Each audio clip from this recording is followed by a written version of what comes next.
Hi, this will probably be a short video because I'm in quite a bit of discomfort today. Yesterday, while I was spending some time with a friend, I commented that my lips and cheek felt numb, like I'd just come from a dentist visit. I could have been shot up with Novocaine, and we puzzled that for a bit, but didn't think much about it until I went to lunch and uh, drink a glass of tea, and everything dribbled out of my mouth, and I was barely able to chew.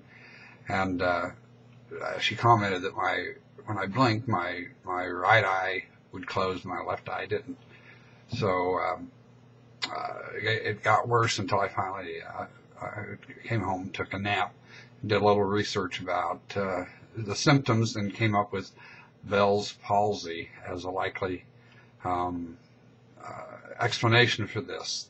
And Bell's palsy is a condition that occurs when the facial nerve that goes through a small bone in the ear, is irritated or damaged.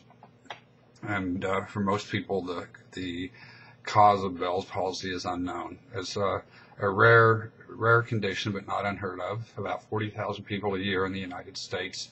But to be safe, I tried calling my doctor's office today, and they wouldn't even see me. They told me to go to the emergency room, which I was pretty reluctant to do because of the expense involved. And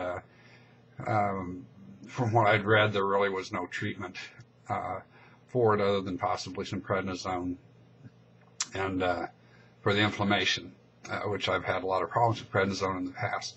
But I went, and within minutes, the doctor there had me raise my eyebrows or smile real big, open my mouth. So you can see the results, and he immediately said Bell's palsy.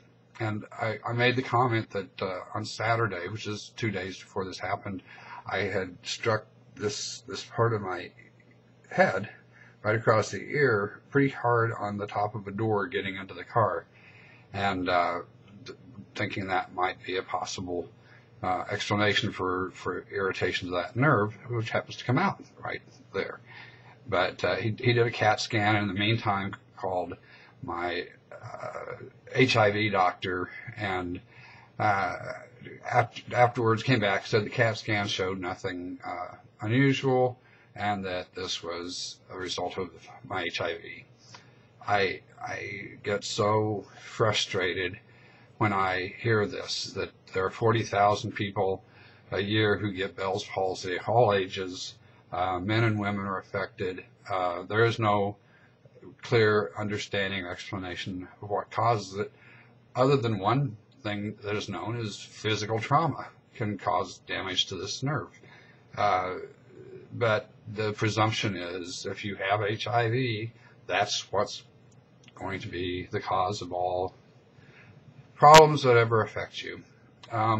Needless to say, I'm not going to take any drugs. I've had experience with prednisone, and it nearly destroyed me before, and I'm not taking it again for a momentary symptom relief. This will clear up on its own, or else it won't, regardless of the prednisone. And I'm just spending the day kind of in awe at how the system works, and how much the social medical system will have to pay for my visit to the hospital today that was completely unnecessary. My doctor could have easily made the same diagnosis. The ER doc wouldn't prescribe a treatment without talking to my doctor, and it's just it's mind-boggling and frustrating and maddening that we're so caught up in this. I'm at a loss for words. Sorry, folks. Anyway, I would give you a nice big smile, but it just looks goofy. So have a good one, and I'll be back.